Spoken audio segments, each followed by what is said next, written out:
Hola, buenas tardes. Espero que todos estén bien y bueno, vamos a seguir con este texto como hacemos todos los domingos. Y como también hacemos todos los domingos, les recuerdo de formar la actitud altruista, de que esto que estamos haciendo es para cultivar esta actitud hacia la iluminación. Lo hacemos para beneficiar a todos los seres, nos queremos iluminar para beneficiarlos desde ese estado, ya que consideramos que es desde ese estado en que va a ser la mejor manera de ayudarlos, guiándolos hacia el camino de su propia liberación del sufrimiento y de samsara.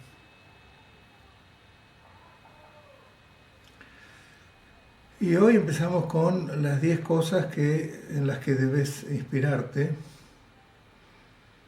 Es inspirarte o también es como que uno hace una exhortación hacia sí mismo, como para que le dé impulso, ¿no? Que le dé más entusiasmo, más decisión, más convicción para hacer la práctica.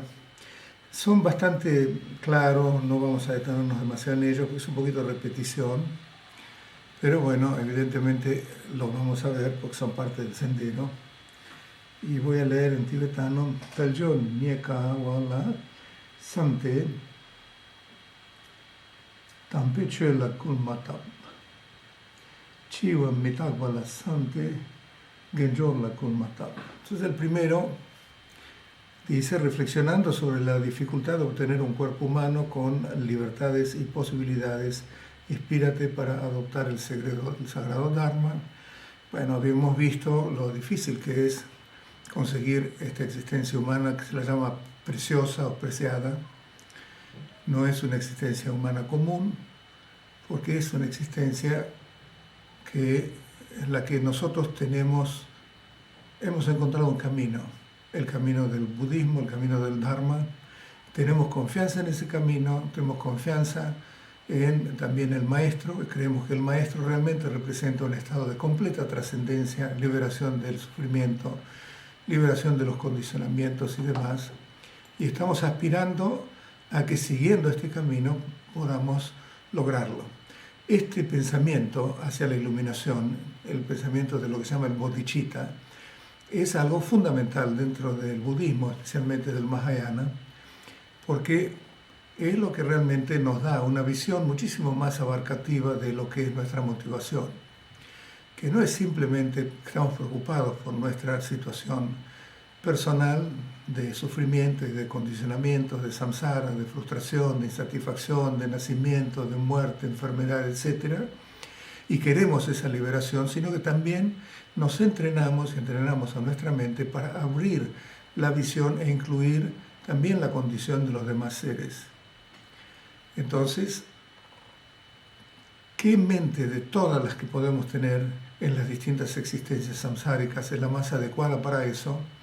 Bueno, Buda dice que la de una existencia humana. Y no cualquiera, porque hay muchas existencias humanas que reúnen estas 16, 18, hay 18 condiciones que dicen acá, libertades y posibilidades, pero la que es definitoria, como ya mencioné anteriormente, es que entre todas esas condiciones que también muchos otros seres humanos tienen, bueno, cada uno de nosotros tiene ese aspecto de confianza, de fe, de confianza, es decir, de creer en este camino y de creer que vale la pena también abocarse a este camino. Entonces, la inspiración es esa. Cuando perdemos un poco de inspiración o nos dejamos llevar mucho por los intereses mundanos, los entretenimientos mundanos y empezamos a perder tiempo y demás, es bueno recordarse, para lograr más entusiasmo, que no es fácil conseguir estas condiciones que ahora tenemos. Hay que practicar muchísimas cosas positivas, virtuosas, como se las llama, y que hemos practicado en algún momento, y es por eso que hemos logrado en esta vida tener esta situación de una existencia humana que está preciada, digamos, por estas 18 condiciones, una de las cuales, la más importante, es tener fe y confianza en este camino y en el Dharma, el Sangha, el camino de Buda, Dharma y Sangha. El segundo, que es reflexionando sobre la muerte y la impermanencia, inspírate para la práctica espiritual. Bueno, habíamos visto que el asunto de la impermanencia se le da mucha importancia en el budismo. Buda creo que dijo que así como la huella más grande entre todos los animales es la huella del elefante, la huella de sus enseñanzas más importante es internalizar el concepto de impermanencia, de que todo cambia. Esto, por supuesto, tiene muchas interpretaciones. Una de las interpretaciones es esta, la que nos está diciendo que no tenemos muchos años, los años para vivir hasta que, bueno, ineluctablemente vamos a encontrar la muerte, no son tantos, y entonces, como, digamos, primero que es infalible, porque todos vamos a morir. Segundo, que tampoco podemos predecir cuándo vamos a morir. Por lo tanto, entonces, es como que realmente empezamos a generar dentro de nosotros, contemplando en la impermanencia y la muerte, ese sentido de urgencia que tenemos, que hacen valorar mucho más el momento de la hora. El momento de la hora es algo que realmente para nosotros no nos preocupamos mucho. Y es realmente en el momento de la hora en donde podemos vivir realmente con muchísimo más plenitud. Porque si no, estamos viviendo en el pasado, que ya no existe más, o viviendo, es decir, recordando cosas del pasado, que no estoy diciendo cosas nuevas, eso es la distracción adictiva que nosotros tenemos, es siempre ver, recordar cosas del pasado y demás, o planear cosas para el futuro, pero el futuro tampoco existió. Y si tenemos algún tipo de entrada hacia lo que es la realidad, bueno, la única realidad es lo que puede suceder en el ahora. Y como hemos visto muchas veces, el ahora también, la definición del ahora es muy esquiva porque no tiene duración. El ahora es algo que no puede tener duración, ya que si no tendría parte pasada y parte futura. Entonces el ahora es este instante presente.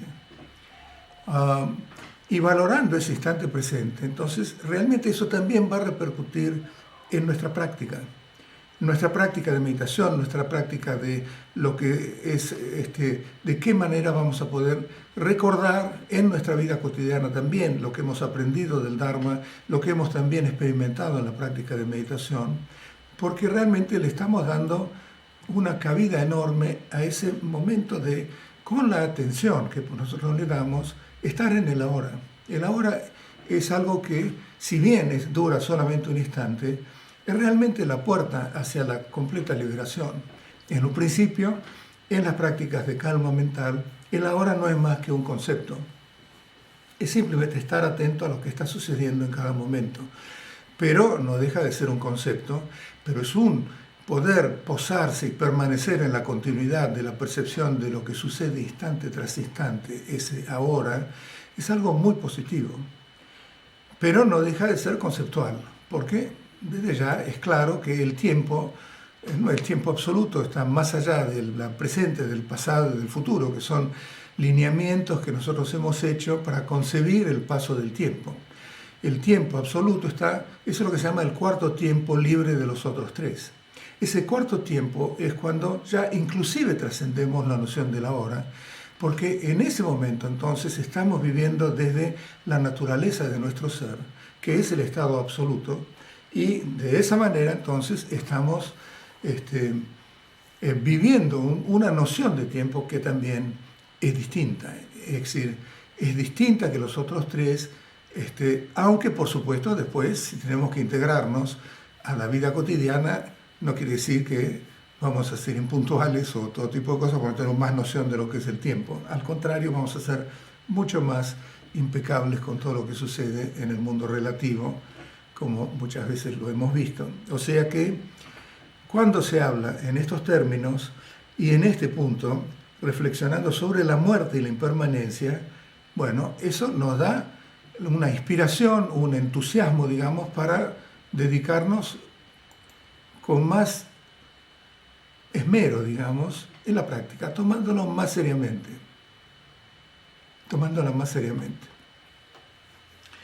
La otra manera de presentar la impermanencia y por qué la impermanencia es tan importante, que Buda dice que es como la huella mayor de sus enseñanzas, es que no solamente nos da a un nivel de comprensión de sentido común, nos da este tipo de actitud, de inspiración, digamos, para abocarnos al camino con mucho mayor perseverancia, seriedad también, sino que cuando uno empieza a pensar en la impermanencia, en que todas las cosas cambian instante a instante, eso también destruye la noción de que las cosas tienen una identidad intrínseca, que es el punto principal del budismo. El budismo se apoya fundamentalmente en que la naturaleza absoluta de la realidad es que no hay nada que tenga una identidad propia, que tenga una existencia independiente inherente. Es lo que se llama la vacuidad. Hay varias puertas hacia la vacuidad, y una de las puertas, y esta es la más usada a través de la impermanencia, es la de los primeros discípulos del Dharma, el primer giro de la rueda del Dharma, en la cual prácticamente la noción de que el yo no tiene una existencia, uno llega a ese tipo de la inexistencia del yo reificado, sólido, como nosotros lo experimentamos, se llega a ver que no hay un yo que existe igual al instante anterior y que va a ser igual al instante que sigue a este momento, sino que es una sucesión de instantes y por lo tanto no podemos hablar de que hay un yo intrínseco, una entidad intrínseca. O sea que la impermanencia tiene esas dos acepciones, pero en este contexto, más bien la impermanencia está como para recalcar el momento de nuestra muerte y la ineluctabilidad de nuestra muerte, y que entonces no tenemos mucho tiempo para perder, es mejor dedicarnos al Dharma. Es decir, si uno lo mira desde otro punto de vista, y hay gente que también considera que el budismo es muy lúgubre, ¿por qué nos están diciendo del sufrimiento, de la muerte y todo ese tipo de cosas? Y bueno, es verdad, pero acuérdense que el budismo está orientado, y el objetivo principal del budismo es ver las cosas tal cual son. Es lo que más se asemeja a la verdad. Y ver las cosas tal cual son tiene un nivel convencional y relativo y también un nivel absoluto. Por supuesto que lo que nos libera y que nos lleva a la trascendencia es conocer el nivel absoluto, la vacuidad, la ausencia de existencia independiente, autónoma, etc.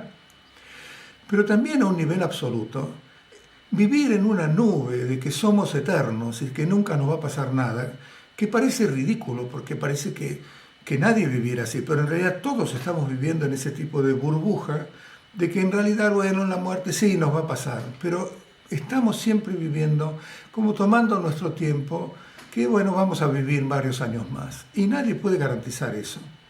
Ese es el punto principal que se está diciendo acá. Nadie puede garantizar cuántos años más nos llevan. Entonces, claro, eso por supuesto que es que nos da una pálida y todo lo demás, el budismo nos tiene unas pálidas, sí, pero son las cosas tal cual son. Pero al mismo tiempo, también las enseñanzas dan unas posibilidades enormes para trascender también eso que llamamos la muerte.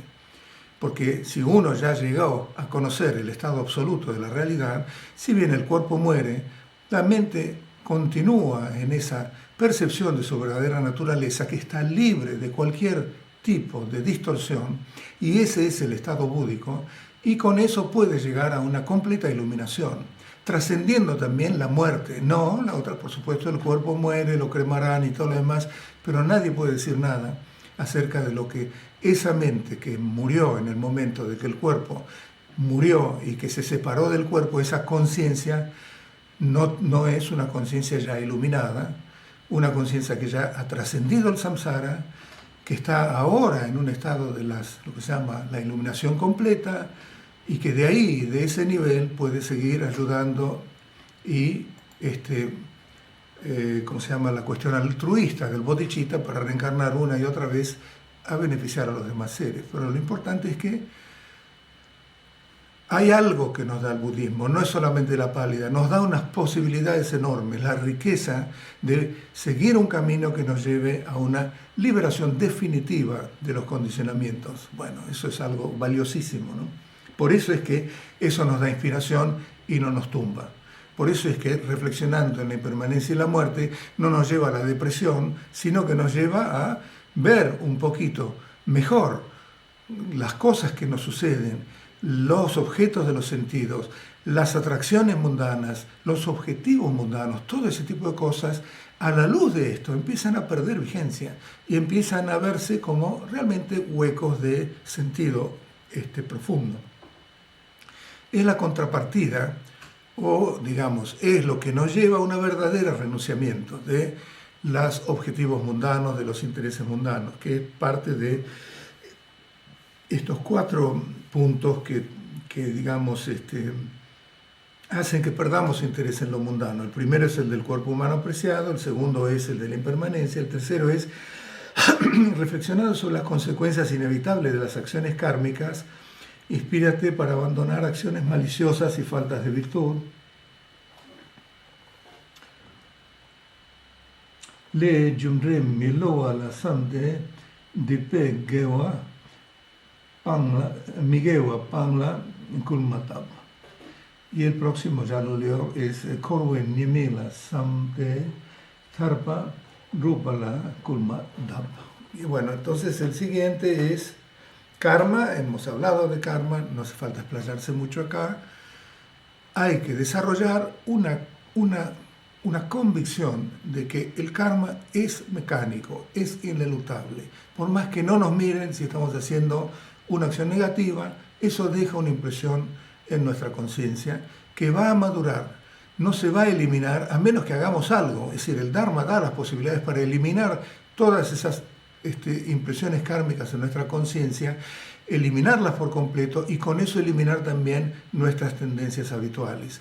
Y una vez que hayamos hecho eso, en ese momento entonces podemos decir que hemos llegado al estado de Buda. Pero nada se pierde y es por eso que tenemos que tomar con mucho cuidado también lo que nosotros estamos haciendo y la manera en que nosotros estamos conduciéndonos.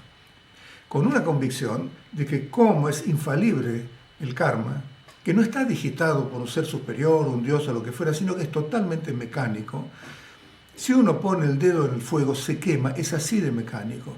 Si uno hace una acción negativa, el resultado es que va a sufrir, que por supuesto hace sufrir a los demás.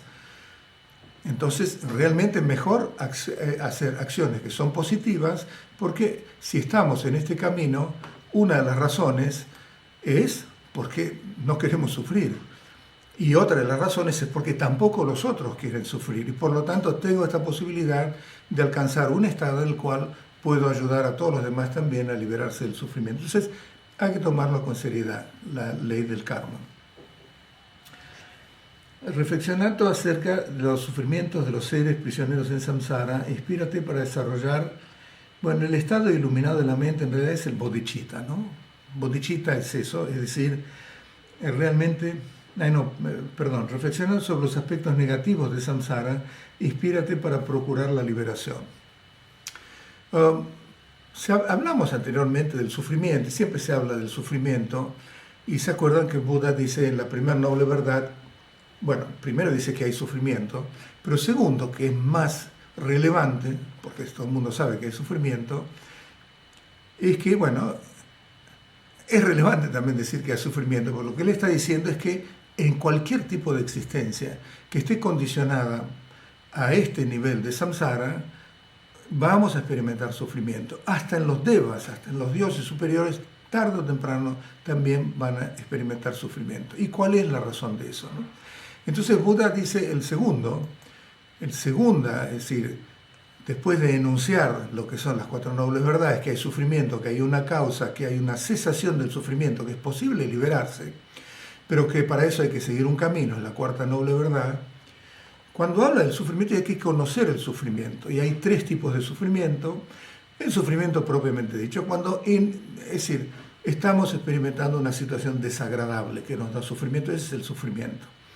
Pero después está lo que nosotros llamamos felicidad, y ese es el sufrimiento del cambio, porque la felicidad no es perdurable, se va gastando y eventualmente se vuelve en sufrimiento, aburrimiento, insatisfacción, lo que fuera.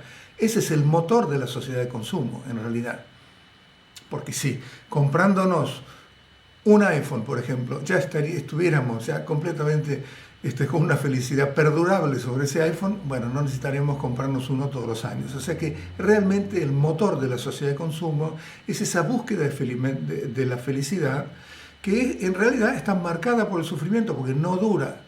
Entonces ahí Buda indica, está bien, por supuesto que quieren ser felices, pero no se contenten con este tipo de felicidad. Y cuestionen si vale la pena dedicar su vida para encontrar este tipo de felicidad y sacándole tiempo al otro tipo de gozo, que es el gozo supremo de la iluminación, el cual está totalmente inmaculado, sin ningún tipo de sufrimiento, porque hay una ausencia completa de conflicto. Y eso es posible de alcanzar. Entonces, en este caso, digamos, está el sufrimiento segundo, que es el del cambio. Ahora, el tercer sufrimiento es un sufrimiento que realmente se escucha en el budismo y no sé muy bien si se identifica mucho en las filosofías y en otras tradiciones espirituales. Pero en el budismo se dice que es inescapable la situación de sufrimiento. Aunque fuera la más mínima insatisfacción, eso también se llama sufrimiento.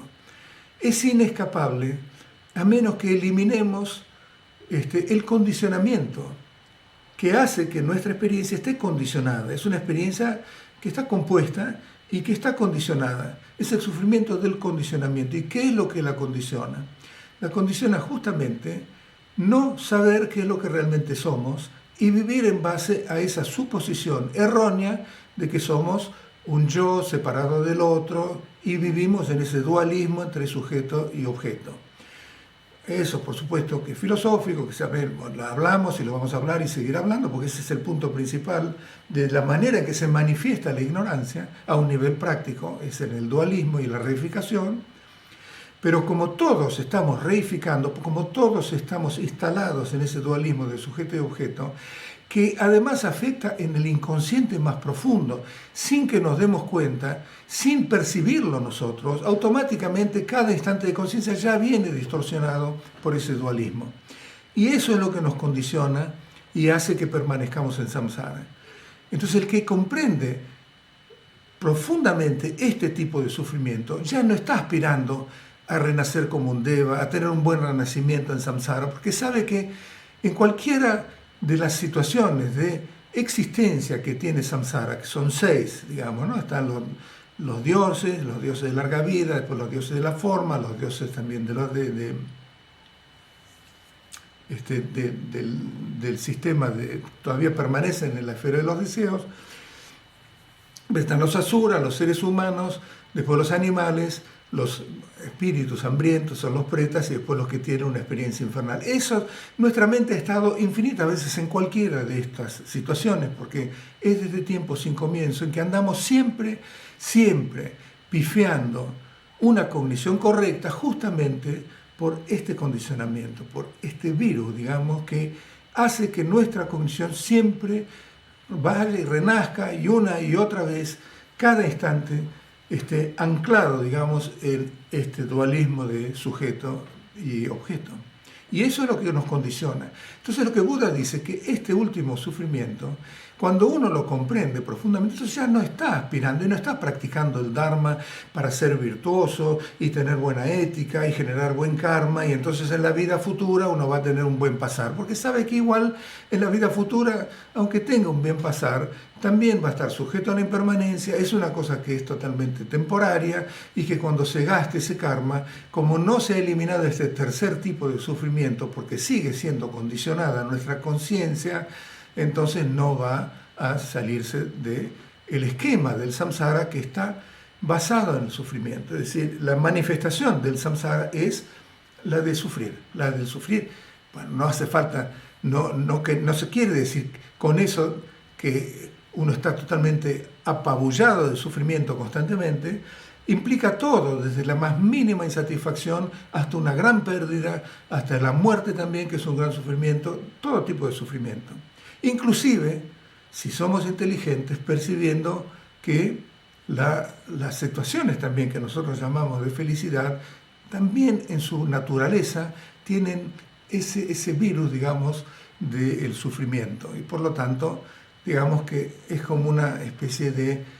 abarca absolutamente todo tipo de experiencias en samsara, cuando uno lo entiende profundamente. Este último en realidad nosotros no lo podemos percibir, pero por ejemplo los seres que ya han logrado, digamos, el nirvana del Theravada, digamos, que ya son, que ya tienen, han llegado a ser un arhat, digamos, en un estado de paz, no es la iluminación completa, pero ya no sufren más. Ellos sí lo ven completamente, porque es algo que es demasiado profundo, demasiado sutil, pero por lo menos entendiéndolo, vamos a corregir esto, y es justamente lo que acá dice, que samsara son aspectos negativos. En todo samsara siempre va a estar presente esa posibilidad del sufrimiento, y por lo tanto estamos aspirando a la liberación del samsara. Eso, el verdadero renunciamiento se apoya en este tercer sufrimiento, entendiendo en este tercer sufrimiento, porque si no, los otros renunciamientos son muy pálidos, digamos, y uno renuncia pero está aspirando a una mejor calidad de vida o lo que fuera. Acá estamos aspirando a una completa liberación del samsara, ¿okay? Eso es lo que nos lleva a ese tercer tipo de reflexión. Después dice, reflexionando acerca del sufrimiento de los seres prisioneros en samsara, inspírate para desarrollar el estado del bodhicitta, desarrollar el bodhicitta, ¿no? No me gusta esta traducción, porque es...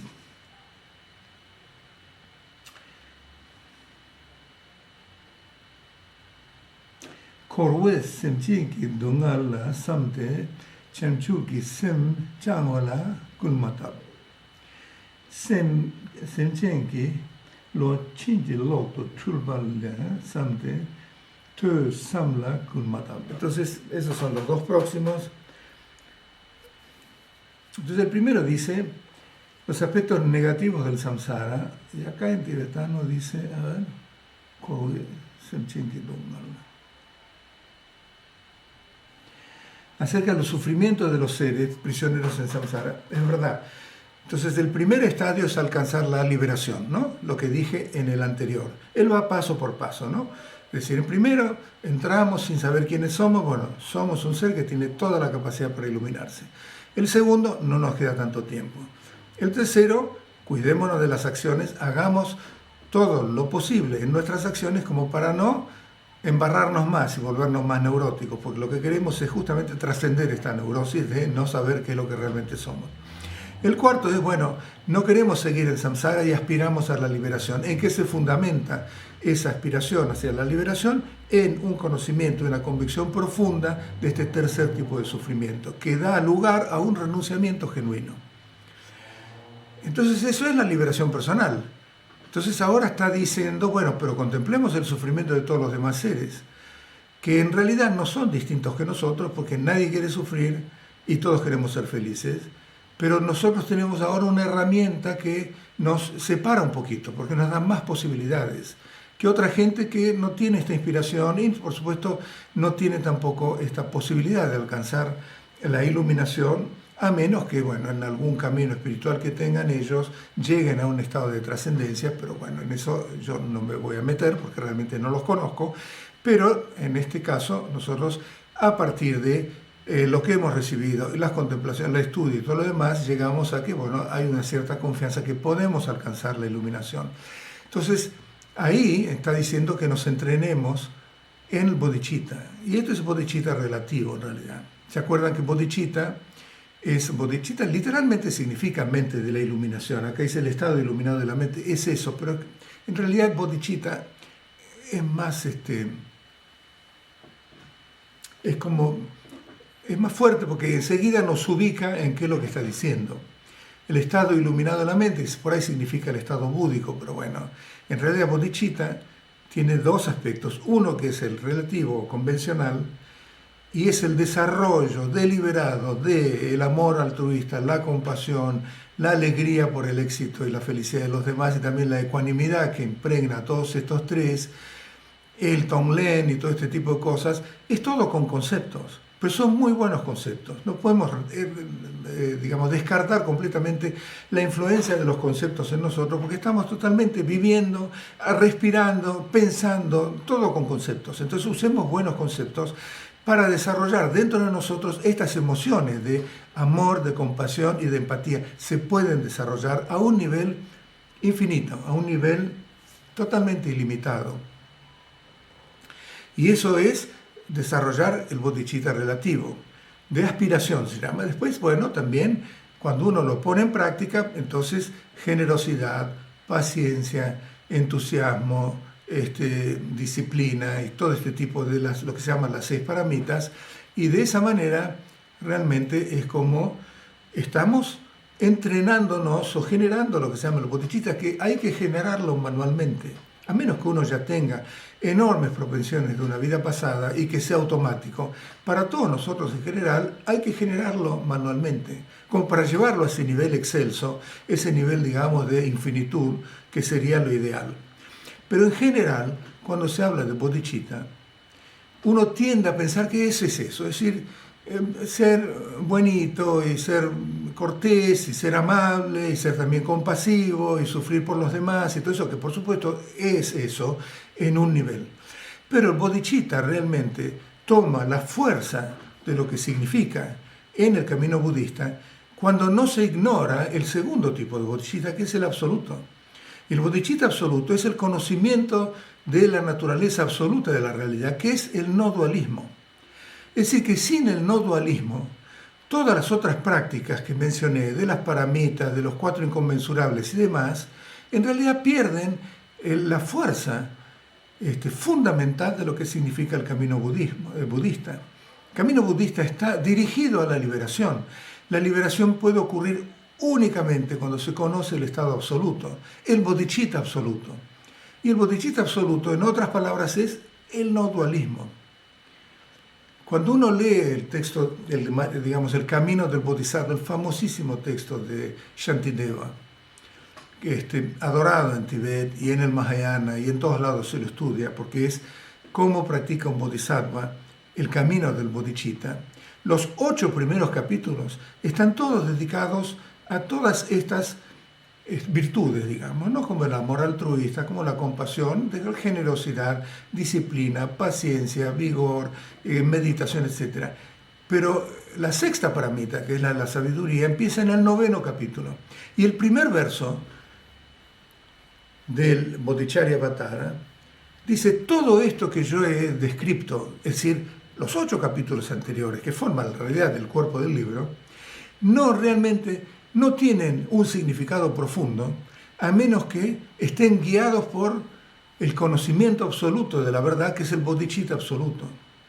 Y el conocimiento de la verdad o de la naturaleza absoluta de la realidad es la vivencia del no dualismo. Eso es lo que es el bodhicitta absoluto. Estos 2 bodhicittas, absoluto y relativo, siempre hay que mantener presente que no podemos solamente considerar un aspecto, el relativo. Porque si fuera eso, bueno, eso es igual que muchísimas otras tradiciones espirituales, que es muy loable, es fantástico, es mucho mejor ser compasivo y ser amoroso y ser amable y ser generoso y todo lo demás que no serlo. Pero la verdadera riqueza es que este camino nos puede llevar a la completa trascendencia, a la completa liberación. Y no es el bodhicitta relativo el que nos va a llevar eso. El bodhicitta relativo nos va a llevar, si nos dedicamos exclusivamente a eso, nos va a llevar a un muy buen renacimiento, desde ya. Un renacimiento genial, fenomenal, con todos los placeres, con todos los gozos, pero sigue siendo samsárico.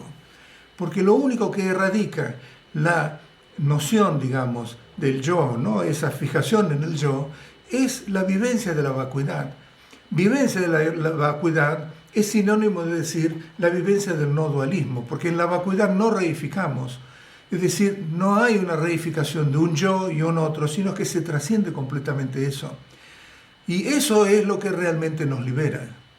Pero los dos tienen que ir unidos, porque si nos dedicamos exclusivamente al conocimiento de la vacuidad del yo, entonces no llegamos a ser un Buda, como lo que sucede con el Theravada, en el cual se llega a ese nivel de paz, que se llama nirvana, está libre de sufrimiento, pero no es la plenitud completa de las cualidades sublimes de la budidad, que es lo que realmente somos.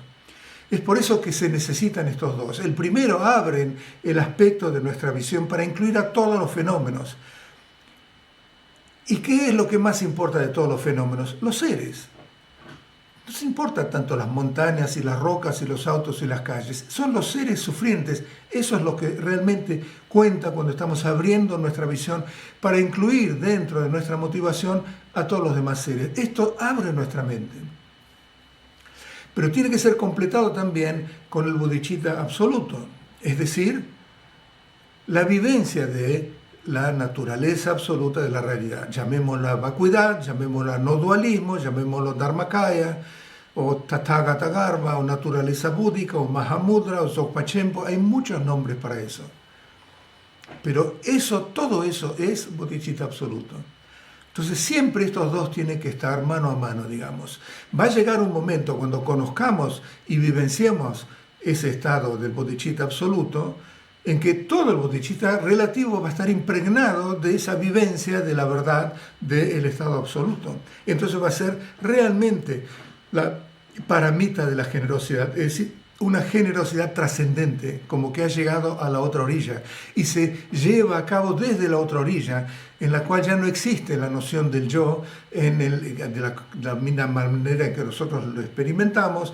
Tampoco se percibe todo en términos de las tres esferas de yo como actor, el receptor de mi generosidad como una entidad ya dualista de sujeto y objeto, y la acción que nos conecta como una tercera esfera, porque justamente el bodhicitta absoluto es aquello que hace que estas tres esferas conceptuales de actor, receptor y también acción se disuelvan. Y entonces uno ha trascendido también el dualismo.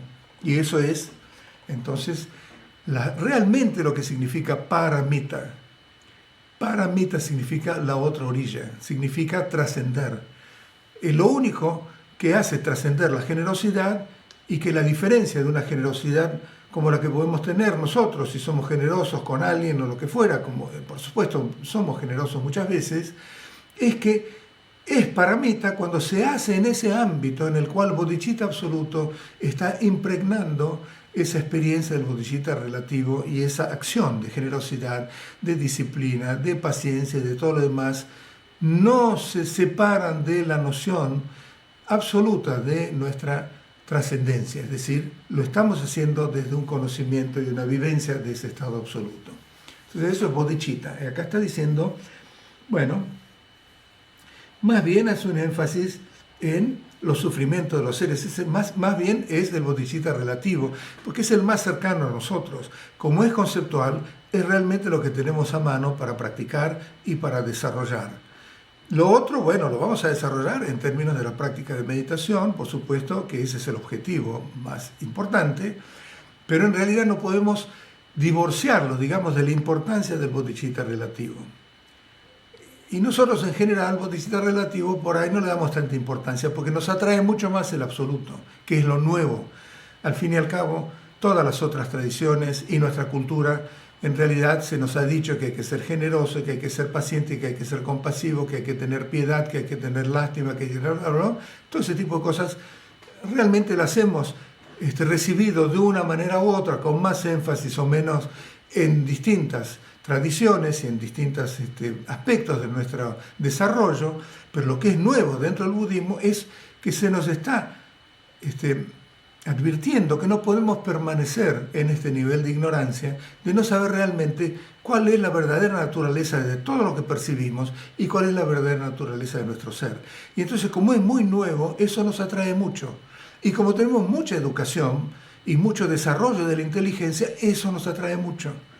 Entonces, por ahí nos hace descuidar el bodhicitta relativo, que es la generación de mérito, que es practicar generosidad, amor y todo ese tipo de cosas. Acá está diciendo justamente, enfaticemos eso, inspirémonos en el sufrimiento de los demás para no dejarlos atrás y realmente que nos impulse a partir de la compasión y del amor altruista, que nos impulse hacia la iluminación. Teniendo en mente el completo estado de confusión de los seres, inspírate para escuchar las enseñanzas y reflexionar sobre ellas. La confusión es la confusión de la ignorancia, ¿no?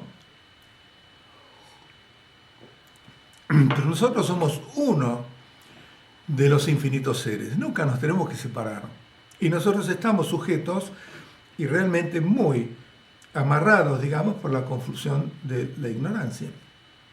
¿Qué es la confusión? Tulpa se llama en tibetano, Bhranti en sánscrito, y eso es realmente la manifestación de la ignorancia a un nivel práctico. Y eso se manifiesta como, de vuelta, como una percepción dualista, como fijaciones, por ejemplo. La fijación está constantemente presente en cualquiera de nuestras experiencias mundanas, de nuestras experiencias habituales. La fijación, que después puede ser apego, que puede ser odio, que puede ser orgullo, lo que fuera, hay una base que se llama fijación, ya que está el sujeto y el objeto. En ese dualismo hay una fijación dualista. La mente y la conciencia está fijada en el dualismo. Entonces hay una objetización de todo lo externo y una subjetización de aquel que experimenta lo externo como una entidad totalmente separada. Y eso es la fijación dualista. Y la confusión de la ignorancia es esa. Es decir, uno está confundido porque no sabemos realmente qué es lo que somos y asumimos erróneamente un tipo de existencia que es esta experiencia dualista, que es cerrada, que es algo que no responde a la verdadera naturaleza de la realidad.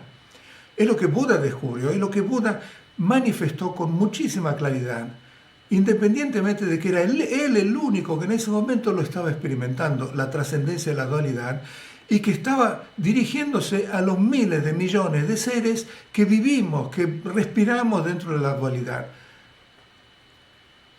diciéndonos, están todos equivocados. Hay un nivel de cognición que trasciende el dualismo y ese es el nivel de cognición iluminada. Ese es el nivel de trascendencia, eso es lo que se llama el estado búdico. Y está a mano para que nosotros lo conozcamos, pero tenemos que trascender esa confusión. ¿Y de qué manera la vamos a trascender? Primero, bueno, siendo uno de los infinitos seres que están realmente amarrados por la confusión, y eso es lo que hace que perpetuemos constantemente nuestra condición samsárica, ya que cada instante de conciencia ya nace, como dije anteriormente, con ese virus del dualismo que es la confusión. Entonces, bueno, todo el camino budista es el desarrollo del conocimiento, porque a partir del conocimiento vamos a encontrar esa sabiduría primordial que no es el resultado del conocimiento, pero es que necesitamos conocimiento para desarrollar convicción, para ver las cosas claras, para saber cuál es la visión correcta y cuál es la incorrecta, para saber cuál es el error del cual Buda está hablando. Cuando Buda dice que hay un malentendido y que estamos viviendo sobre la base de un malentendido, bueno, tenemos que entender qué es lo que quiere decir por el malentendido. Y el malentendido fundamental es que no entendemos nuestra naturaleza como un espacio y como la vacuidad, como digamos, como el espacio infinito, que no tiene ningún sustento, que no tiene ni centro ni periferia, no hay absolutamente nada que pueda decirse del espacio como que existe y no existe. Y en vez de entender, nuestra mente entender eso como su esencia, la malentiende por una entidad intrínseca que toma, que es lo que se llama el yo, la noción del yo. Eso es un malentendido. Entonces, bueno, tenemos que recibir enseñanzas. Es decir, tradicionalmente se dice que hay 3 tipos de conocimiento en el budismo, o de formas de desarrollar el conocimiento. Las 2 primeras son conceptuales, es la escucha, literalmente. Töpa, en tibetano es escucha. Sampa es reflexión, uno piensa en eso. Y Gompa quiere decir meditación. Esas son las 3 vías al conocimiento. Las 2 primeras son conceptuales. Acá se está refiriendo a esas 2 primeras. Tenemos que recibir información. Bueno, tradicionalmente era a través de una transmisión oral, porque no había bibliotecas, eran solamente los monasterios o lo que fuera. Hoy hay libros, hoy hay YouTube, uno puede pasarse horas y horas oyendo enseñanzas de YouTube. Todo eso es incorporar información. Y todas esas incorporaciones nos están aclarando o nos están dando información de lo que significa la enseñanza del budismo a un nivel conceptual. Pero simplemente al oírlas nomás, si no reflexionamos sobre las mismas, bueno, es como se dice, la teoría es como si fuera un parche en la ropa. Tarde o temprano, cuando la ropa se vuelve vieja, se empieza a desprender. Y lo olvidamos. ¿Por qué? Porque no lo internalizamos a un nivel conceptual. Entonces, en un nivel conceptual también es importante reflexionar sobre lo que hemos recibido. Porque lo que hemos recibido, al reflexionar, ahí van a surgir dudas. Entonces aclaramos las dudas, o leyendo más, o preguntando a otros que saben un poco más y que nos pueden aclarar. Y de esa manera entonces vamos llegando a una convicción que es muy importante. Muchas veces lo dije eso. Eso es buenos conceptos. Utilizamos los buenos conceptos para llegar a esa convicción de lo que significa el malentendido. ¿Por qué Buda dice que no hay un yo reificado? ¿Por qué no Buda dice, aunque yo digo que no hay un yo reificado, no quiero decir que no hay ningún yo, porque hay una noción de individualidad que es una mera noción del yo, el mero yo. Esa mera noción de individualidad, Buda nunca la refuta. Esto de que hay un yo reificado, que es esa creencia en una identidad acá que nos separa de todo el resto, eso es nuestra condición actual. ¿Qué significa eso?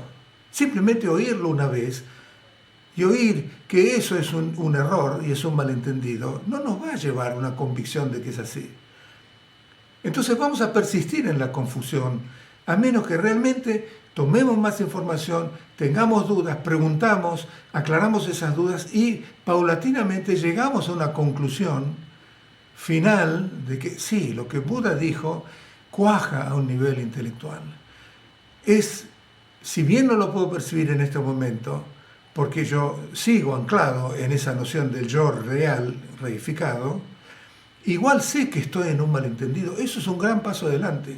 Darse cuenta de que uno está equivocado es realmente acceder a la verdad.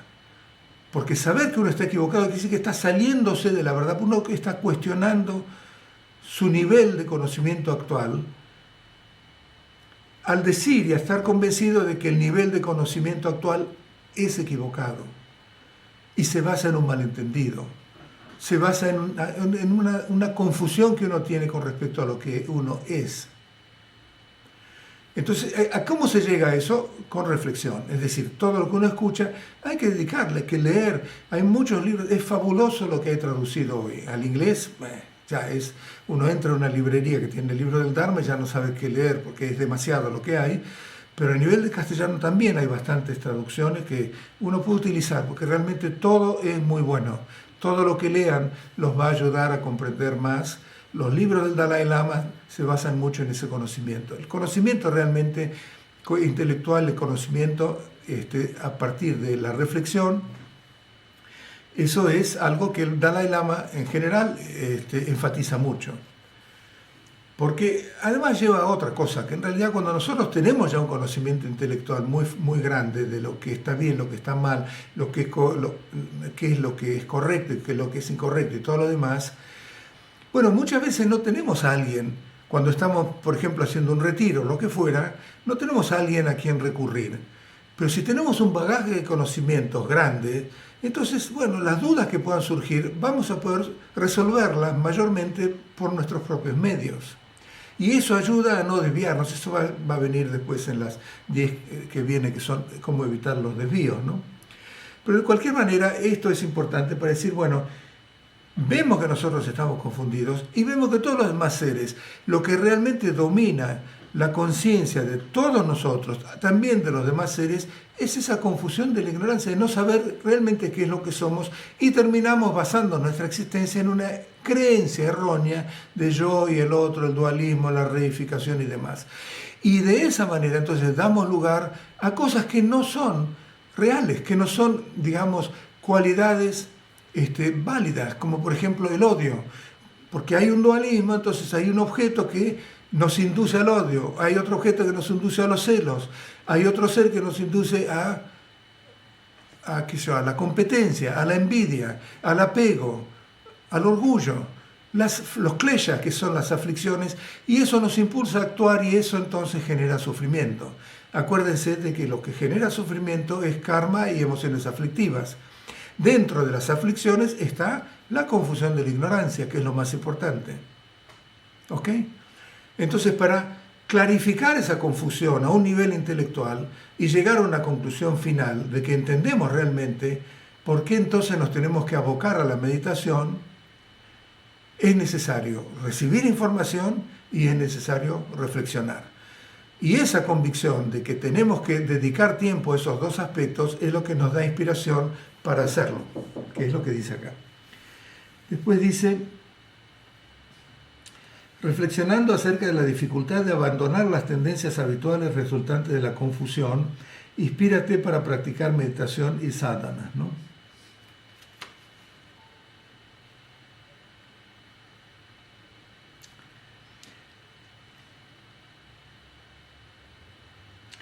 Chulpe Pachal la Pangwar Kawala Samte Gom Trubla Kulmatam Ningmet Duder Nyumongpa Duvala Samte Niembola Kulmatam. Ok, ahí van dos. Y el primero es, bueno, ese conocimiento intelectual que hemos recibido o al cual hemos llegado por la información y por la reflexión, eso puede cambiarnos nuestra visión, digamos, a nivel de cerebro. Eso no quiere decir que lo hayamos integrado completamente. Vamos a estar convencidos del malentendido, vamos a estar convencidos del yo, que el yo reificado es un error y todo lo demás. Vamos a estar convencidos que el dualismo en realidad es falacia. Un montón de convicciones. Pero en realidad, cuando llega una situación, las propensiones o las tendencias habituales, que son las que más nos condicionan, automáticamente vamos a responder empujado por esas propensiones y por esos hábitos. Entonces no es suficiente un cambio de punto de vista a nivel intelectual para transformar nuestro aspecto emocional, nuestro aspecto que está muy, muy sujeto a la influencia de esas propensiones. Y la manera entonces de cambiar y transformar también nuestra respuesta a las condiciones que surgen, las situaciones que surgen, a lo que percibimos y a todo lo demás, bueno, necesitamos un método como para ir cambiando y contrarrestando esas tendencias. Y ese método es el de la meditación, en el cual, ya lo vimos la vez pasada, la base de la meditación es mantener constante el objeto de meditación, de tal manera que nuestra mente se va familiarizando a ese objeto de meditación, y de esa manera, cuanto más habituados estamos a ese objeto de meditación, ese acostumbramiento al objeto de meditación es lo que contrarresta las tendencias habituales que seguramente son contrarios a ese objeto de meditación. Porque, por supuesto, el objeto de meditación budista es un reflejo a nivel de experiencia de lo que se ha entendido en la información y en la reflexión. Entonces, ese es el punto de vista que empieza como siendo intelectual. Ahora hay que integrarlo e internalizarlo en nosotros. La práctica de meditación se la llama Gompa, que significa familiarización. Muchas veces se dice de la práctica Nyamsu Lempa. Nyam quiere decir experiencia, Lempa quiere decir adquirir la experiencia de aquello a lo cual hemos llegado por una convicción basada en nuestro razonamiento y el poder de nuestro intelecto.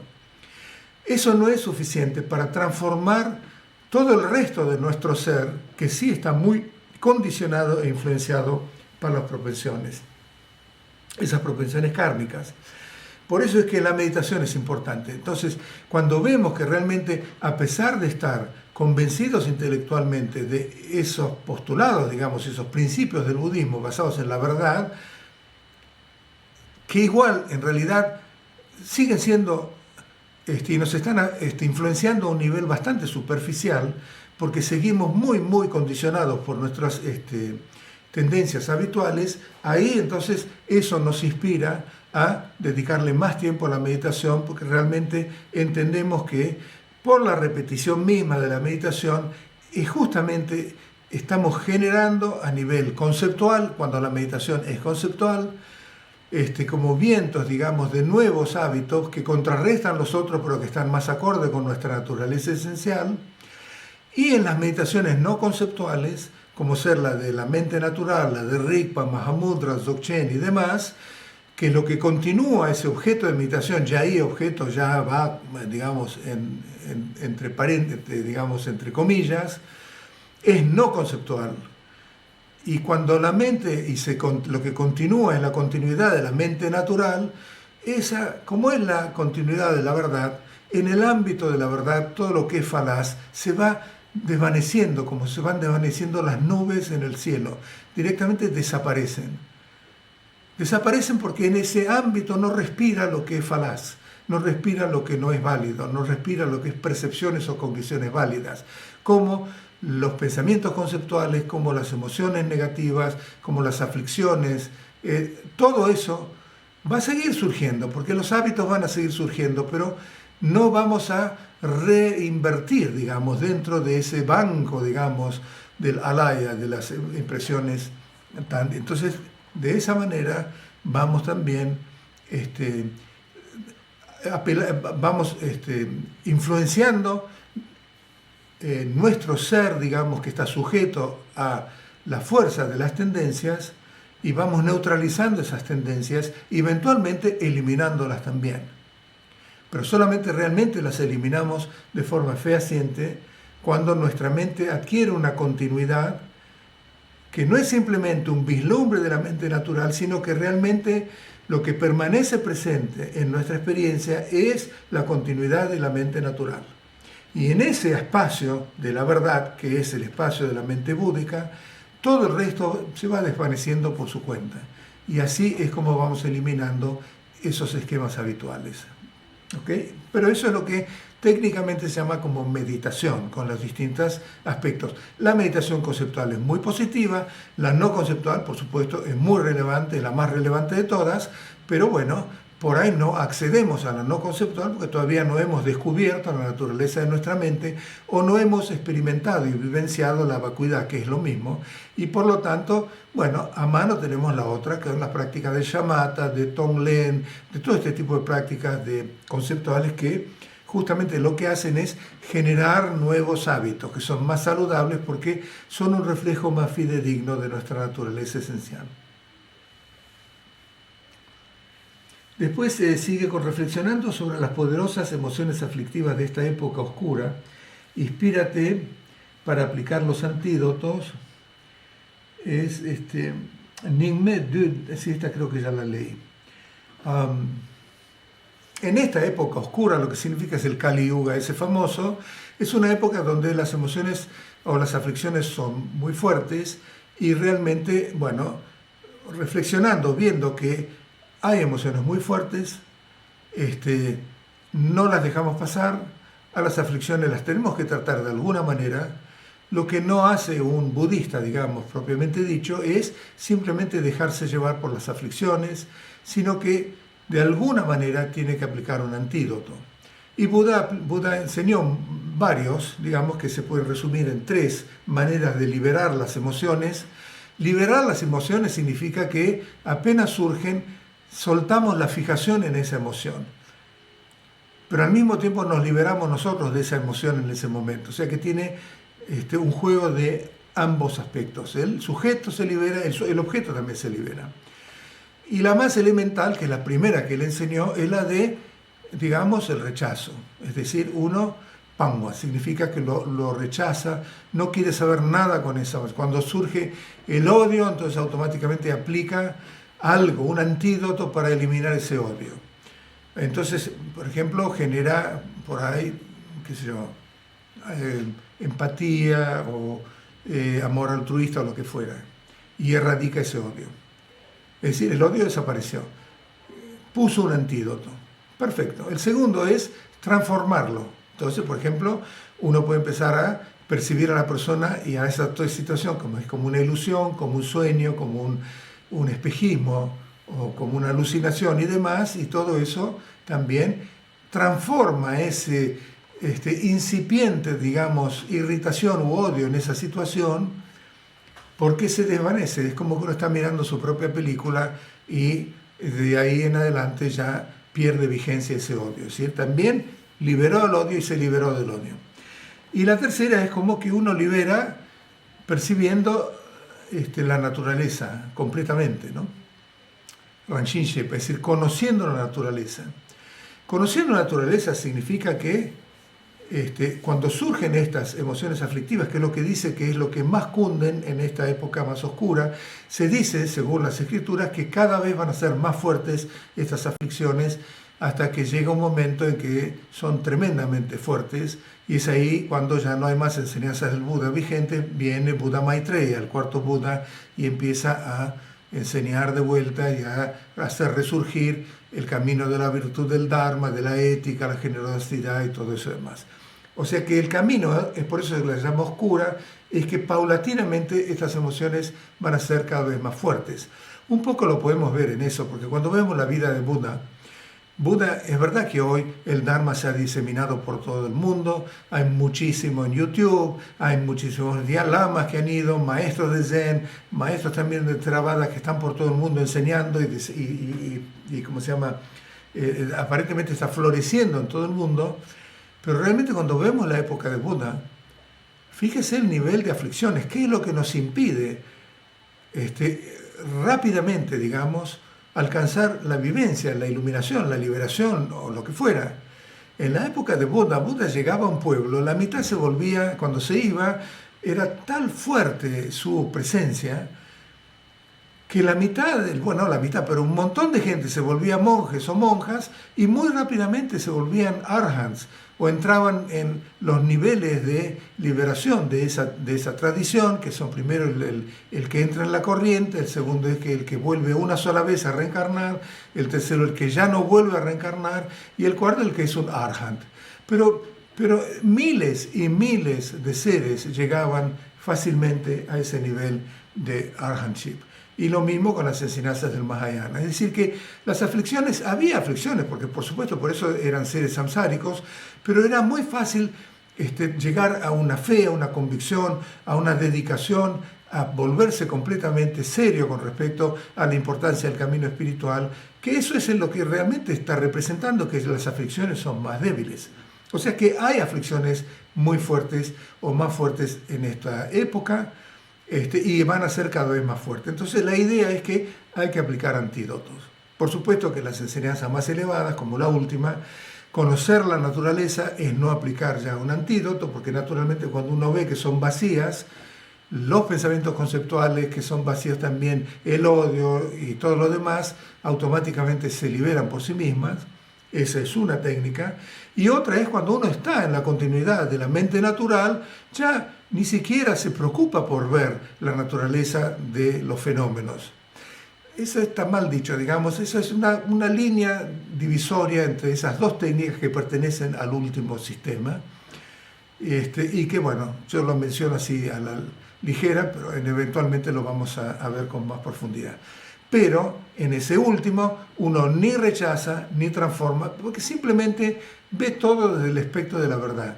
Y en ese ámbito de la verdad, todo lo que es falaz naturalmente se libera, y uno también se libera de lo que es falaz porque ya simplemente se ve como falaz y automáticamente desaparece.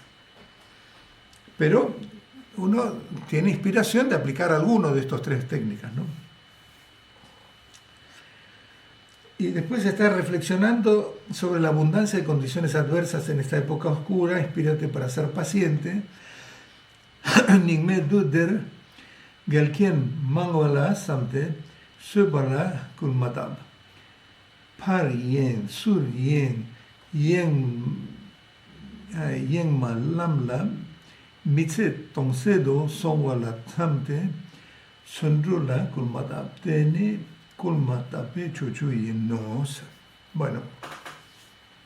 Bueno, los últimos dos, reflexionando sobre las condiciones adversas en esta época. Evidentemente hay condiciones un poco más adversas, como para practicar, viendo por ejemplo el ejemplo en Tibet. También en otras épocas, si bien toda la sociedad estaba armada como para practicar y cualquiera podía retirarse y debió haber un sponsor, algún patrocinador que lo iba a ayudar para seguir su camino espiritual. Hoy esas cosas no son tan fáciles.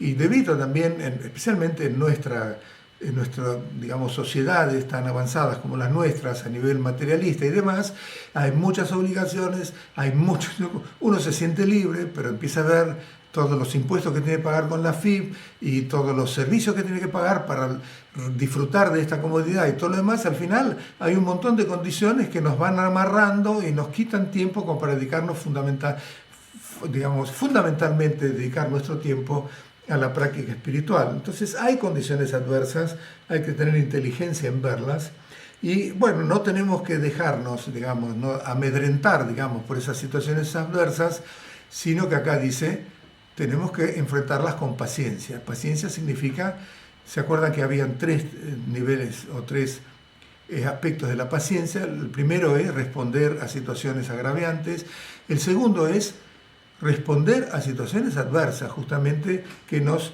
impidan practicar el Dharma, por ejemplo, porque son adversidades, son situaciones inconducentes, situaciones difíciles, todo tipo de situaciones que pueden ocurrir, y cuanto más complicada sea nuestra vida, cuanto más cosas poseamos, cuanto más emprendimientos tengamos, cuanto más complicada sea nuestra vida, o en otras palabras, cuanto menos simple sea nuestra vida, más condiciones adversas van a aparecer.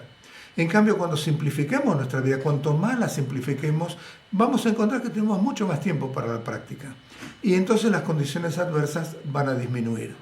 Pero la perseverancia tiene que ser, la perseverancia significa que uno sigue adelante para sobrellevar, para superar las condiciones adversas. Porque en esta época, y especialmente también en nuestras culturas y en nuestras sociedades, hay más condiciones adversas para la práctica que las conducentes o que las que permiten una mayor facilidad para la práctica. Y la última es reflexionando acerca de la facilidad con que puedes dejar transcurrir tu vida en distracciones y desviarte del sendero por un motivo y luego por otro, inspírate para ser diligente. Bueno, más o menos lo mismo. Acá básicamente no sé por qué está esa la traducción, porque realmente lo que está enfatizando es la distracción. Que constantemente estar distraído con todo tipo de diversiones a nivel de diversiones propiamente dichas, pero también diversiones, lo que significa seguir adicto a la distracción. Si no, contemplando que si seguimos adictos a la distracción, olvidémonos de las diversiones con respecto a lo que podemos relacionarnos con el mundo externo. Básicamente, vamos a desperdiciar la posibilidad de nuestra vida si continuamos adictos a la distracción. Realmente en el tibetano eso es más bien lo que está diciendo. Parien, suryen, yen malam kimitse, es decir, dedicar todo nuestro camino, está bien. Por ahí, inclusive eso significa que por ahí estamos haciendo un retiro, por ahí hemos renunciado a las diversiones, por ahí hemos renunciado también a verse con amigos y lo que fuera, porque estamos tan metidos en el Dharma y estamos encerrados practicando, y estamos practicando 2 horas de meditación, pero el 90% de la meditación estamos dedicados a recordar cosas como la distracción, y no cuidamos esa distracción, estamos desperdiciando también esas 2 horas de meditación, y eso significa que estamos desperdiciando también 2 horas de nuestra vida humana, porque realmente si no tenemos presencia mental, si no nos dedicamos a la no distracción, entonces, como decía Gampopa, la no distracción es el camino de los Budas del pasado, del presente y también del futuro. Entonces, cuando identificamos que realmente estamos muy distraídos y que estamos muy bien atraídos por otro tipo de diversiones, bueno, eso tiene que resultar en una exhortación hacia nosotros mismos de no distraernos y dedicarnos con mayor atención y presencia para la práctica. Hacerla con mayor atención, hacerla con mayor presencia mental, sin distracción. Bueno, vamos a ver las preguntas.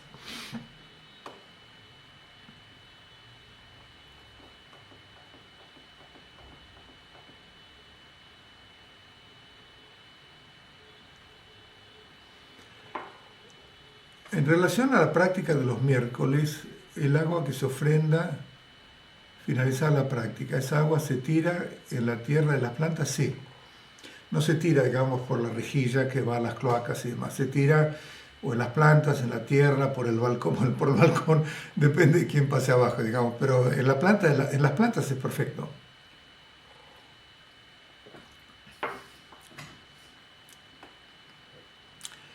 Se dice que en este Sagadawa los resultados de las acciones virtuosas se multiplican por miles, eso se entiende porque son millones de personas, incluso seres realizados cuyas mentes están focalizadas a un tipo de práctica y, y luego todos compartimos los méritos, entonces todos recibimos el buen karma de esos millones de personas, pero he leído que el resultado de las acciones no virtuosas también se multiplican por miles.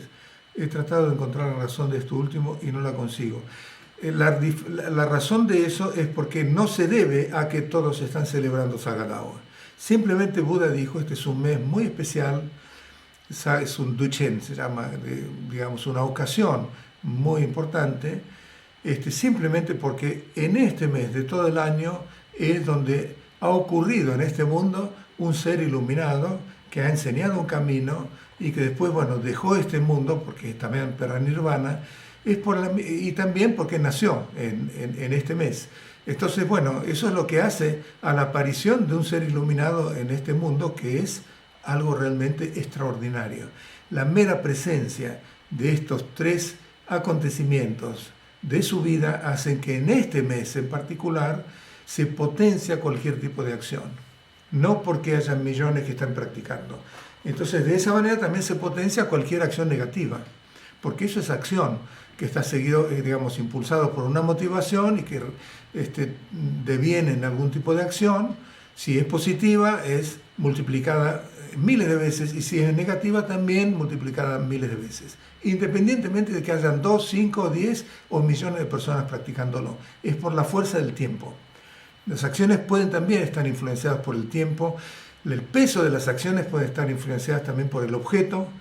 Es decir, matar una hormiga es mucho menos que matar un elefante, por ejemplo, y matar a un ser humano es mucho peor, digamos, que un elefante en lo negativo, y en lo positivo, bueno, también. El objeto mismo también define el peso de una acción, el tiempo mismo también define el peso de una acción, el lugar donde uno lo hace también define. Si uno va a Bodh Gaya, donde Buda se iluminó, las prácticas que hace en Bodh Gaya, por el mero hecho de estar en un lugar sagrado, bendecido por miles y miles y miles de siddhas y santos, y Buda mismo que se iluminó, y los 996 Budas que van a venir se van a iluminar en ese mismo lugar. Bueno, ese es un lugar que simplemente por hacer la práctica en ese lugar se potencia también por el lugar. Entonces, bueno, el tiempo está bendecido por Buda y por eso se potencia, el lugar está bendecido por Buda y por todos los seres, por eso se potencia el lugar, y eso deviene también en que las acciones que uno hace en el lugar, en ese tiempo, o también con objetos, es decir, muchos factores hacen que las acciones se potencien, ¿ok?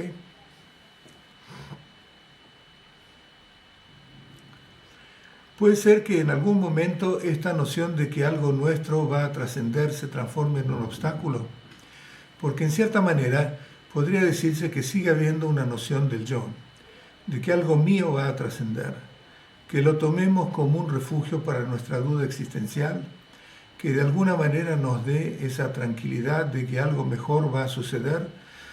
Yo creo que no es un obstáculo eso, al contrario, eso tiene que ser una inspiración, porque hay una salida. Ahora, ¿cómo entendemos esa salida? La entendemos con nuestro yo. Es decir, ¿quién es el que está en el camino? ¿Quién es el que aspira a la iluminación? ¿Quién es el que aspira a ser libre? ¿Quién es el que aspira a descubrir que no existe en forma real y concreta? Siempre está el yo metido ahí. Esos son los buenos conceptos. Ahora, si realmente eso se vuelve como algo obsesivo, entonces sí, ya se vuelve un obstáculo. Pero en realidad es parte del yo, el hecho de, si no, es decir, ¿quién es el que hace que yo me decida sentarme 1, 2 horas o 3 horas en meditación? Es el yo. A menos que estemos constantemente viviendo en la continuidad de la mente natural y de la vivencia de la vacuidad, en cuyo caso nuestra cognición ya no tiene ese vestigio del yo reificado, bueno, el yo es parte de nosotros. Y es un yo que aspira a la liberación de sí mismo. Es raro. pero es así. Es un yo que aspira al conocimiento de la verdad, aún entendiendo que el conocimiento de esa verdad incluye también la destrucción de todo aquello que hemos estado protegiendo toda nuestra vida. Es un juego ahí. Por eso es que uno no puede iluminarse, porque el yo quiere iluminarse en última instancia. El yo puede, digamos, tener la inspiración para la iluminación porque sabe que hay algo trascendente. Si ni siquiera sabemos eso, ni vamos a dedicarnos a la iluminación. Entonces es positivo. El yo puede darnos solaz porque realmente la vida es una tremenda con infecciones, pero hay una salida. Sí, no pasa nada, necesitamos ese tipo de inspiración. Y es el yo el que nos va a poner y dedicarnos con perseverancia y todo lo demás, todas las paramitas que no estén alumbradas o iluminadas por la sexta paramita, son paramitas practicadas por el yo. Pero justamente el bodhicitta relativo está diciendo que es el yo el que las practica. Ahora, el bodhicitta absoluto es cuando la mente da el salto a la desaparición de ese yo reificado. En ese salto no puede existir ese objetivo yoico de la iluminación. En la práctica específica de dejar que la mente descanse en su estado natural, en esa ubicación de la mente en la trascendencia o en esa dirección hacia la trascendencia, ahí no puede estar. Por eso es que, digamos que hay un objetivo en el budismo, pero hay tiempos en que el objetivo tiene que estar presente y son los tiempos en los cuales justamente todo este capítulo nos está indicando de que ese objetivo nos tiene que dar inspiración para seguir y alcanzar la liberación de los demás. Hay tiempos para que tenga vigencia el objetivo y es importante tenerlo, pero hay momentos en que el objetivo se vuelve un obstáculo. Esos momentos son cuando la mente está encontrando su estado de ecuanimidad. Si hay un estado de ecuanimidad no puede haber un objetivo ahí, porque el objetivo ya automáticamente está dándole un foco.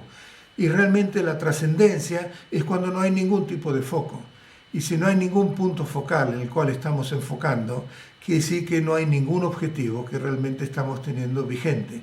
Eso solamente puede ocurrir cuando la mente entra en esos estados de meditación en los cuales en shamatha todavía hay cierto objetivo, en el cual estamos descansando en el ahora, pero en vipassana, digamos, cuando ya la mente encontró la luz de la sabiduría, ya no hay más un objetivo. La mente es lo que es y se está conociendo a sí misma. No hay nadie que conozca esa mente natural. Es la cognición misma que se conoce a sí misma. No hay un sujeto que lo está experimentando. Ahí es cuando el yo ya no está más presente. Pero hasta ese momento todo esto que estás diciendo, sí, es vigente y es positivo y nos va a dar inspiración. Está en nosotros, por supuesto, que no se constituya un obstáculo si se vuelve obsesivo, sino tomarlo como un agente de inspiración constante, ¿no? Si no, digamos, si no se nos habla de que hay una trascendencia, ¿para qué estamos en el Dharma, no? Si el Dharma mismo es, el Dharma, ¿se acuerdan que es el Dharma de las enseñanzas y el Dharma de la vivencia? El Dharma de la vivencia es la trascendencia misma. ¿De qué estamos trascendiendo? Bueno, hay varias maneras de describirlo. Estamos trascendiendo de esta fijación dualista fundamentalmente, ¿no?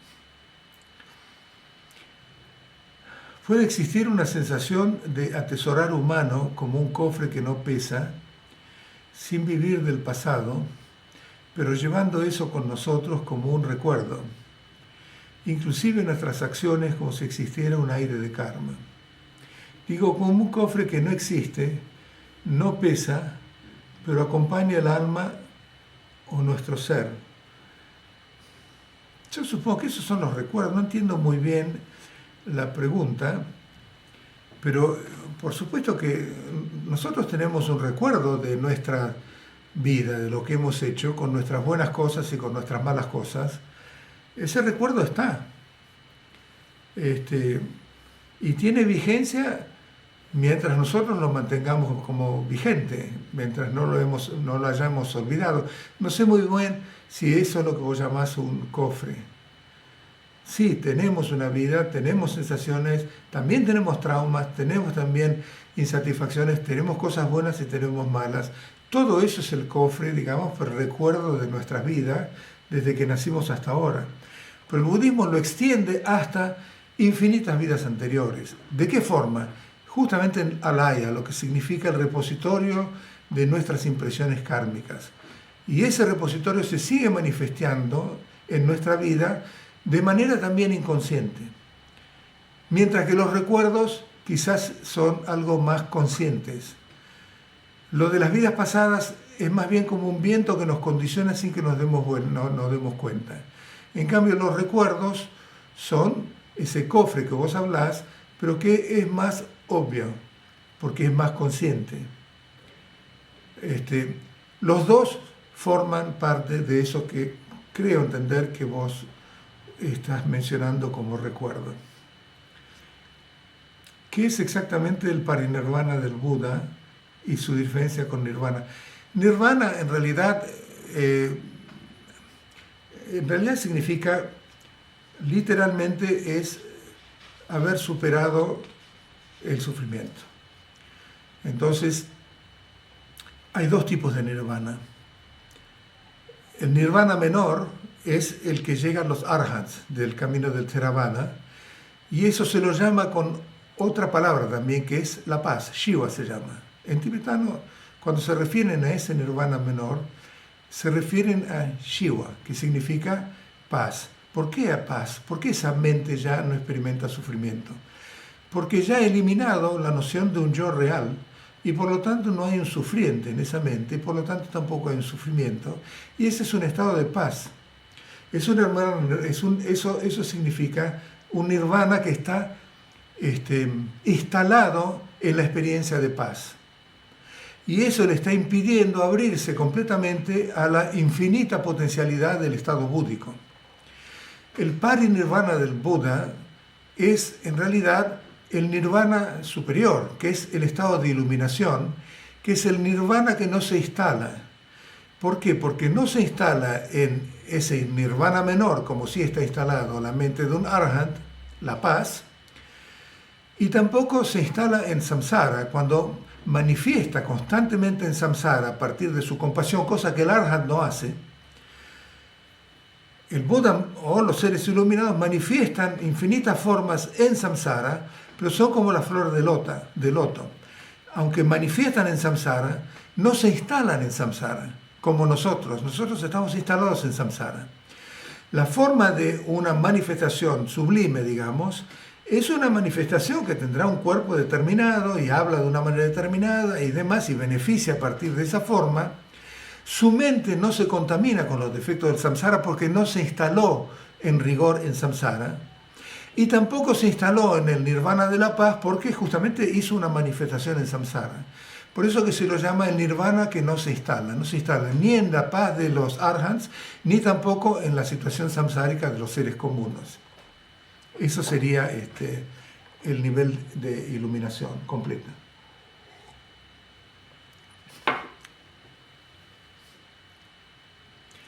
En alguna charla se comentó que los tibetanos no están ansiosos por liberarse en esta vida, porque saben que en algún momento se liberarán. Para adoptar esta postura pareciera que saben que vida tras vida seguirán evolucionando hasta liberarse. ¿Podemos estar seguros de que así será? Pues si así no fuera, estaría justificada la ansiedad por liberarnos en esta vida. Es sano tener dicha ansiedad. Yo creo que en ninguna charla yo creo haber dicho una cosa como esa. Los tibetanos no están ansiosos de liberarse en esta vida, es todo lo contrario. Para empezar, hablar de los tibetanos es una generalización, las generalizaciones no son adecuadas, porque nadie puede decir que todos los 6 millones de tibetanos están con el mismo tipo de objetivo. Por eso es que se habla de la visión, digamos, mundana de querer vivir una vida ética para tener un mejor renacimiento. Muchos tibetanos y muchos de los budistas en el mundo tienen esa visión, que es la menor, la visión de alcanzar la liberación individual, que esa no existe tanto en el Tíbet porque es Mahayana y Vajrayana, O sea que ya desde entrada uno empieza a cultivar el bodhicitta. Entonces es de la visión superior, la visión más amplia, de alcanzar la iluminación para el beneficio de todos los seres, el bodhicitta. Y los tibetanos están aspirando a eso. De ninguna manera creo haber dicho eso, disculpen si lo dije mal o llevó a este tipo de malentendido, pero realmente yo mencioné quizás que en otras tradiciones, se dice que cuando uno llegó a un nivel de ser humano solamente puede evolucionar hacia arriba. Y eso en ningún momento, en ninguna de las tradiciones budistas se acepta, justamente por el karma, porque estamos constantemente generando distintos tipos de karmas que son los que van a condicionar nuestro renacimiento y cuyas motivaciones pueden ser cualquiera de las aflicciones. Y de acuerdo a esas aflicciones vamos a renacer como un animal, o como un ser humano, como un deva, como un preta, como un animal o como un ser infernal, porque depende de cuánta carga de una aflicción en particular tenga ese karma que nos impulsa a un nuevo renacimiento. No es garantía ser un ser humano de evolución en el futuro, que es entendible, es el sentido común. ¿Por qué Hitler, simplemente por haber llegado a ser humano, va a tener un mejor renacimiento? ¿Tiene una garantía de que va a tener un mejor...? No, si es justamente el karma es acción y resultado, acción y efecto, o causa y efecto. Entonces, si hay acciones muy negativas, va a haber un efecto muy negativo, un renacimiento inferior al ser humano. Entonces, me parece que hay un malentendido y justamente yo estoy de acuerdo con lo último que estás diciendo. Nadie está seguro. Es decir, el hecho de haber llegado a ser un ser humano no garantiza el próximo renacimiento, a menos que sí utilicemos nuestra vida de una manera virtuosa, digamos, positiva, encaminada a la liberación, a la virtud, a la ética y a todo lo demás. O sea, ok. Entonces eso realmente es que hay que aclararlo. ¿Qué indica que alguien ha ingresado en el primer bhumi? Eso puede saberlo alguien común o solo puede saberlo esa persona y otros seres realizados. Y la segunda es, una vez ingresado al primer bhumi, es de ahí para adelante, ¿no? Es decir, el camino del bodhisattva no tiene vuelta atrás. Bueno, la pregunta es, el primer bhumi es realmente cuando ese ser tiene una experiencia inequívoca y además constante en su meditación formal de la vacuidad. Y por lo tanto se lo llama el bhumi de la alegría, porque ahí es cuando realmente se liberó del samsara. Y eso, por supuesto, que deviene en un estado de alegría, ya estoy libre, ¿no es cierto? Es decir, de ahí en adelante, entonces, va a diferenciarse con el segundo bhumi en el post-meditativo. Digamos, del primer bhumi hasta el 10º bhumi, el objeto, digamos, de vivencia, de realización es el mismo, la vacuidad. Se diferencian, y eso se vivencia en el momento de meditación formal, no el post-meditativo tanto, en el momento de meditación formal.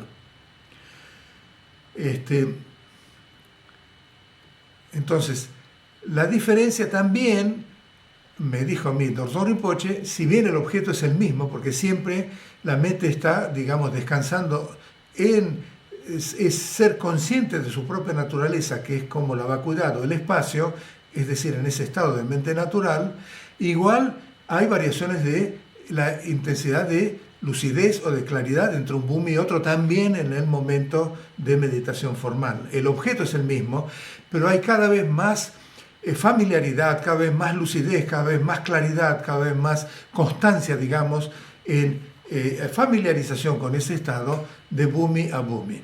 Ahora, los bhumis se diferencian más bien en el postmeditativo, porque el postmeditativo, el primer bhumi se distrae más y vuelve al dualismo más que en el segundo, y el segundo más que en el tercero, y así sucesivamente, y solamente en los 3 últimos bhumis es cuando ya tienen una unión, digamos, muy apreciable entre meditación y posmeditación, que sí que en todo momento están en la continuidad de la percepción del estado natural de la realidad, es decir, la vacuidad o la mente natural constantemente presente, que si viene algún tipo de dualista, porque el alaya no se ha todavía agotado, algún tipo de información así que induzcan al dualismo, ese dualismo o esa cognición dualista no es suficiente como para desviarlo de la continuidad. ¿Ok? Y es así como se diferencian. Entonces uno puede decir, bueno, ahora nuestras tradiciones de Mahamudra y Dzogchen están dirigidas a el atajo, es decir, identificar esa mente natural. Esa mente natural que identificamos y que ya ubicamos porque la hemos reconocido, entonces esa mente natural, que es bastante efímera porque no tiene constancia, es una puerta que abrió a la verdad, pero que realmente no implica la completa plenitud de la verdad. En cambio, en el primer bhumi es esa completa plenitud de la experiencia o la vivencia de la vacuidad. Ahora, sin embargo, esa vacuidad también se manifiesta cuando hemos reconocido la mente natural, el atajo. De vuelta voy a decir esa analogía, que es la mejor, que para mí más representa. La primera luna no es la luna completa, pero tiene las mismas cualidades de la luna completa, aunque no se manifieste en su totalidad. Entonces, ese atajo que nosotros tenemos, a partir del Vajrayana y a partir principalmente de estas enseñanzas más elevadas de Mahamudra y Dzogchen, apuntan a tener ya mismo una visión, una experiencia de esa naturaleza búdica, porque esa visión es la primera raya de la luna. Y la meditación consiste en que esa permanezca más y más constante, formando una continuidad, para llegar a la luna llena. La luna llena significa el estado de Buda. ¿Ok? Entonces, bueno, eso es lo que es el primer bhumi. Y una vez que uno llega al primer bhumi, del primero al 10º bhumi se lo llama of no return, es decir, que ya no vuelven para atrás. Es decir, hay solamente una dirección hacia la iluminación completa.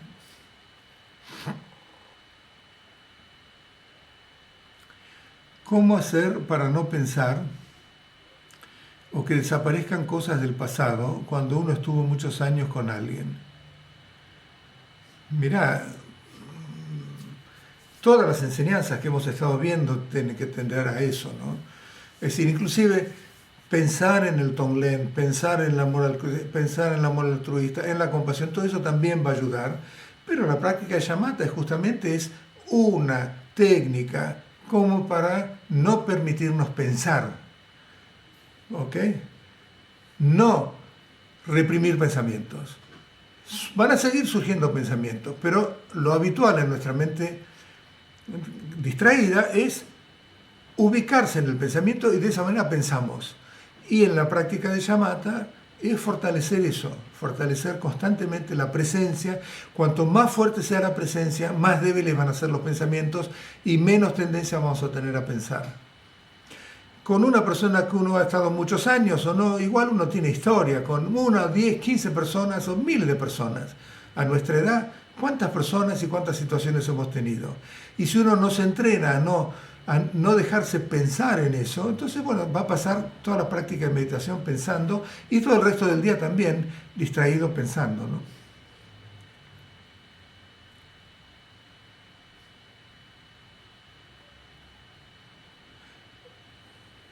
Acá vos habías dado una técnica para poder dormir en una respiración tibetana. ¿Podrás repetirlo, por favor? Yo di una técnica para dormir. No sé si di una técnica muy buena para dormir. Hay una que Sonyi Rinpoche enfatiza, que a veces funciona y a veces no, y es empezar a barrer con la atención desde la cabeza, porque no poder dormir es porque tenemos el lung, y uno de los 5 lungs, o de las pranas principales de energías, se llama el que va hacia arriba, y está como muy activo. En realidad, cuando ya no necesitamos pensar, no necesitamos utilizar, no necesitamos planear, no necesitamos nada, si una persona no está alterada y no está ansiosa, baja, y ahí uno puede dormir sin problema. Pero uno en realidad quiere dormir, quiere que baje, porque el sitio original de ese prana es debajo del ombligo. Uno sigue acelerado. Entonces con atención empieza a barrer, con atención hacia los ojos, y empieza en la coronilla, y ahí como ya con la atención ya se montó sobre la energía, porque se acuerdan que jinete y caballo, el caballo es la energía, y como va bajando la atención, la va bajando por los ojos, siempre con atención cada vez más atento hasta la garganta, después empieza por todo el cuerpo y paulatinamente y lentamente va bajando la tensión hasta que la bajó en los pies y se fija en la tensión en los pies. Y ahí es probable que probar a ver si te resulta y eso por ahí te induzca al sueño. Y si no, hacerlo de vuelta hasta que por ahí funciona. En una oportunidad hace muchos años contaste una historia de un yogi que había estado en una meditación sobre la compasión y el amor y que durante todos esos años los ratones le habían hecho un nido en su pelo debido a que había crecido tanto que se instalaron cómodamente allí. Y lo primero que hizo cuando salió de ese estado meditativo fue golpearse la cabeza para sacárselos de ahí. Nunca en una historia ilustrativa como esa me hizo sentirme tan identificado. Mientras estamos en meditación o realizando una práctica, somos, al menos en mi caso, unos seres dulces y bondadosos, pero al menos en mi caso, cuando vuelvo a mi estado, digamos, cotidiano, se me hace extremadamente difícil no reaccionar a cualquier estímulo externo que me saque de mi eje racional. ¿Qué práctica me recomendarías para poder apaciguar ese espíritu que aflora cada vez que sucede esto? Pareciera que todas las deidades coléricas se apoderan de mi mente. En realidad esa historia es de creo que fue uno de los maestros de Buda cuando era Zeta. En realidad no es que estaba practicando el amor y compasión, sino que estaba en una absorción meditativa, en un dhyana, la mente completamente absorta, y pasó 12 años de esa manera. No era una mente así analítica, como puede ser desarrollar una meditación analítica de amor y compasión, sino era absorción meditativa. Directamente la mente no se movía de la quietud. Era quietud de tal manera que permaneció 12 años. Ahí sí que ya toda la... como el metabolismo del cuerpo se cambia, la persona no necesita comer, que sea ir al baño, no entiendo muy bien cómo es, pero permaneció en ese tipo de meditación. Y fue ahí cuando después salió de esa meditación y encontró que ratones habían hecho un nido en su pelo y lo primero que le vino fue irritación y bronca y se los empezó a sacar de encima. Es decir, ¿qué había pasado con las aflicciones con respecto a la meditación que les duró 12 años? No las había resuelto en absoluto. Por eso se enfatiza la importancia de no caer en esas llanas o absorciones meditativas en los cuales inclusive se implosionan los 5 sentidos. En ese tipo de meditación ya la persona no ve, no oye, no siente, no huele, no nada, está en un estado totalmente de un estado de cognición prácticamente bastante muy inerte, ¿no? Como una especie de ¿cómo se llama? Sí, como de vacío prácticamente, ¿no? Ahora tu pregunta es algo que pasa muy a menudo, es decir, cuando uno está meditando, bueno, cortó con todos los influjos y con todos los estímulos que pueden venir del exterior y tiene un espacio muy calmo, muy acorde con todo lo que se ha enseñado y todo lo que uno ha aprendido, como para practicar todas estas condiciones positivas. Ahora después, la idea es cómo integrar eso, no hacer una división tan radicalizada. Y eso, bueno, está en uno mismo de manera inteligente. Lo que más se aconseja en ese momento es, si eso es el caso, entonces en la vida cotidiana practicar deliberadamente amor, compasión, bodhicitta relativo. Es decir, ahí practicar el bodhicitta relativo de empatía, de amor, de compasión. Cuando uno ve que va a surgir la impaciencia, entonces practicar la paciencia. Cuando uno ve que se va a irritar por algo, inmediatamente aplicar algo, aunque fuera transformación, no importa. No hay que hacer una visión de que nosotros estamos en un nivel tan alto de deidades y de Mahamudras, de Dzogchen, que no podemos rechazar ni transformar.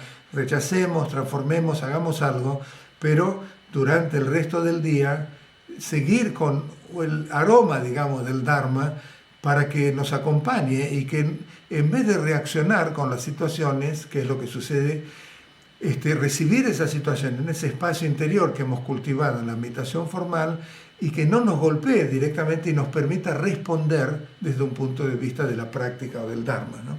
O sea que el post-meditativo También muchas veces se indica en el post-meditativo practicar bodhicitta relativo.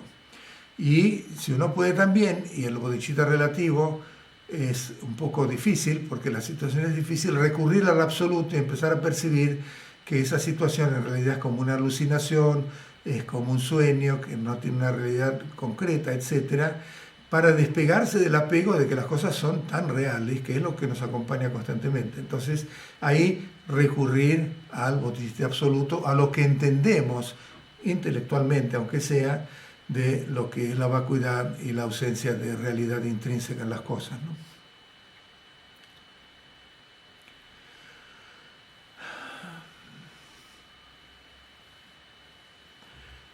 Comentaste que eran 3 respuestas a situaciones frente a la paciencia. La primera es cuando hay injurias, cuando alguien nos asalta, cuando alguien nos insulta, cuando alguien nos estafa, etc. Una situación agresiva, hay un agresor ahí, que uno tiende automáticamente a defenderse. En ese momento, entonces, reaccionar con tolerancia, con paciencia, ponerse en los pies del otro lugar, en los zapatos de la otra persona, digamos, humildad, todo este tipo de reacciones. La segunda es situaciones adversas, que pueden ser adversidades, ¿no? Alguna cuestión muy fuerte, algún tipo de situación, una pérdida muy importante, una enfermedad que uno puede tener, o también una situación que nos impida practicar el Dharma con mayor facilidad, porque tenemos que remontar una situación muy difícil que nos dedica mucho tiempo. Bueno, también tomarlo con paciencia, no perder la perseverancia de la vigencia de las enseñanzas en esa situación.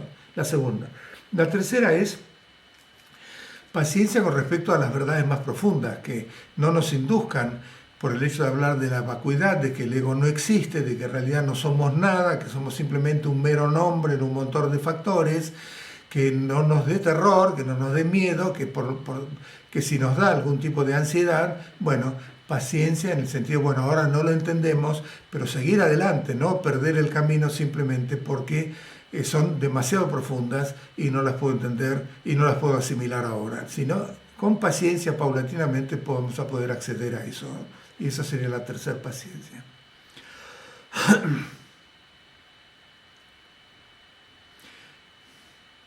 ¿Significa que entre la llegada de Shakyamuni las cosas solo empeorarán hasta que llegue Maitreya? ¿El tiempo pasado fue mejor entonces y todas las mejoras en la técnica que posibilitan la difusión o preservación del Dharma son meramente avances insignificantes frente al progresivo e inevitable empeoramiento? Esto se habla a niveles de eras, ¿no? Fijémonos en nuestra vida particular y cómo podemos mejorarla, aunque hayan situaciones que son más adversas porque las aflicciones son muy fuertes. Bueno, justamente Gampopa nos está dando herramientas como para no dejarnos amedrentar por las situaciones adversas. Esto se habla cuando se escribe de eras, cómo eran anteriormente y cómo eran. Porque si uno lo ve un poquito a un nivel un poquito más cercano a la realidad nuestra, si vemos el siglo XX tampoco fue mejor que el siglo XXI de lo que tenemos. Hubo 2 guerras, hubo una peste que mató 50 millones de personas, la peste española, la fiebre española, la gripe española, creo que se llamaba. Hubo situaciones tremendas también en el siglo XX y por ahora, bueno, el siglo XXI andamos más o menos mejor, digamos. O sea que antes no habían derechos humanos, hoy hay una violación de derechos humanos, sale en primera plana de los diarios. La verdad es que cuando uno mira la realidad reciente, no está viendo que la situación anterior pasada fue mejor. Al contrario, hay muchas cosas que hoy en día tienen vigencia y que antes implicaban mucha injusticia. El país mal de la libertad por antonomasia, porque la libertad es el espíritu de la nación, hasta que vino Martin Luther King, había una segregación racial que era espantosa, o sea que eso no existe por ahora tampoco, o existe en muchísimo menor escala, esos son progresos, o sea que no se refiere a eso, se refiere a cómo son las condiciones humanas de aflicciones, cómo son los apegos, cómo son las irritaciones, cómo son las ideologías. Todo ese tipo de cosas se van formando cada vez más fuertes a medida que va pasando el tiempo. Eso es la forma en que lo interpreto yo, ¿no? Puede ser una pregunta que nada tiene que ver, pero ¿crees en los sahumos como limpieza? como para sumar mérito, no sé lo que son los sahumos. Bueno.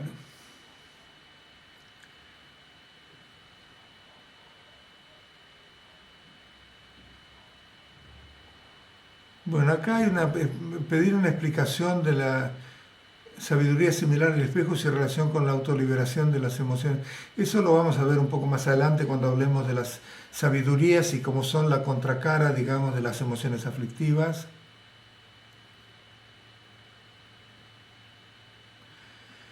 Si en la meditación hay división entre sujeto y objeto, en ese caso no está presente la dualidad. Sí, justamente ahí está presente la dualidad. Por eso shamatha no es una meditación trascendente, no tiene la luz de la sabiduría que produce el vipassana o que incorpora el vipassana.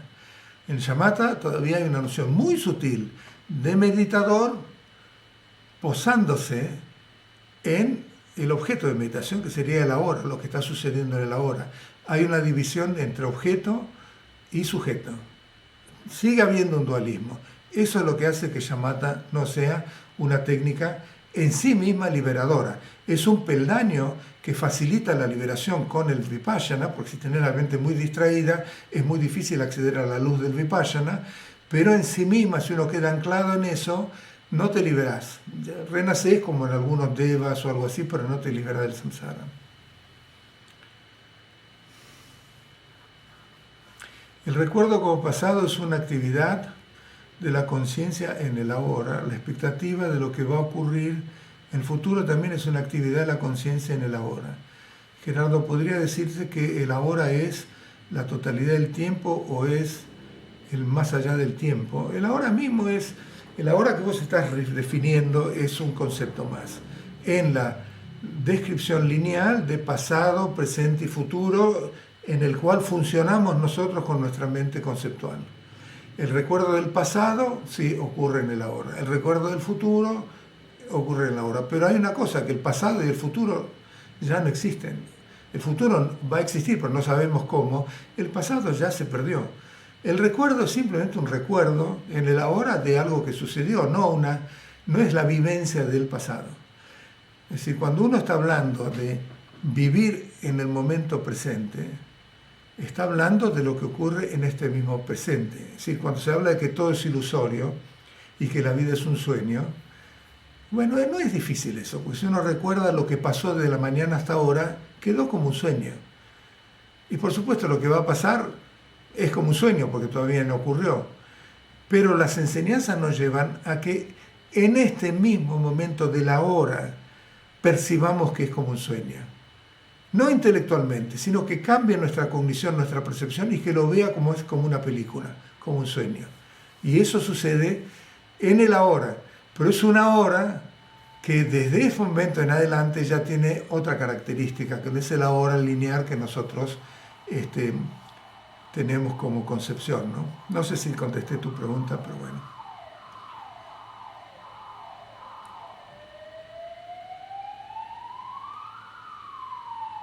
A sahumos creo que se refiere al incienso de sahumar la casa. Bueno, no tiene que ver. El saumerio no... En realidad uno puede meditar toda la vida sin saumerios. Simplemente una condición que a algunos les afecta bien y que le da un aire un poquito más especial a la habitación en la cual está. Y además es algo que, digamos, perfuma el espacio. Es una de las ofrendas por eso, ¿no? Es como algo que perfuma el espacio. Listo, bueno, vamos a dedicar el mérito para que lo que hemos generado lo compartan todos los demás seres y con ello, al recibirlo, alcancen la verdad del estado búdico, de nuestro ser esencial.